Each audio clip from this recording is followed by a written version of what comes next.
All right, so someone asked me if I could upgrade their computer and see what's going on because it keeps overheating and turning off. So this is a Lenovo. I'm gonna open it up and see what we can do because some of these systems a little outdated, but this one actually is pretty good. Not too sharp enough to scratch and stuff, but enough to actually penetrate some of the edges because this whole cover is a little tricky to actually remove, and especially this part right here. This part is where it kind of gets stuck, but you can start from there and then twisting it. If you guys could see what I just did, I just twisted it just a little bit, not too much, and I think we got it loose already easily.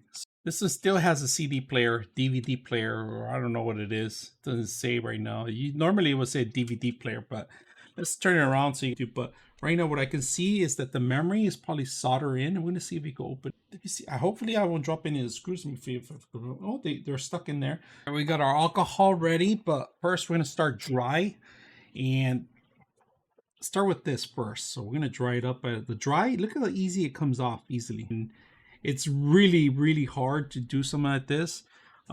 There's a lot of people that do it, but I'm not one of them to replace this part because you could damage the whole thing.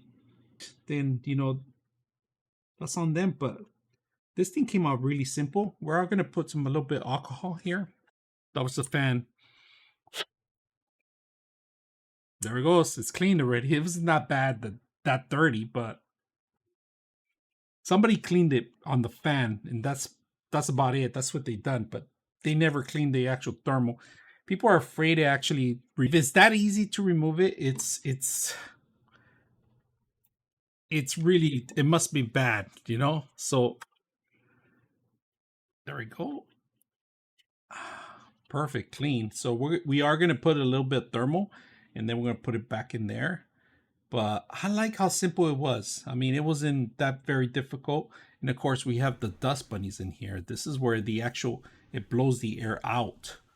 So let's see if we could, like the old Nintendo cartridges. You guys remember? Well, I do.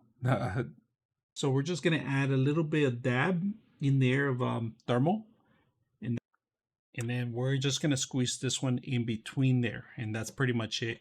Now that dab is gonna go everywhere. You could actually use a paddle and just move it around, but we ain't gonna do that. We're just gonna go straight down, all right? Really stable.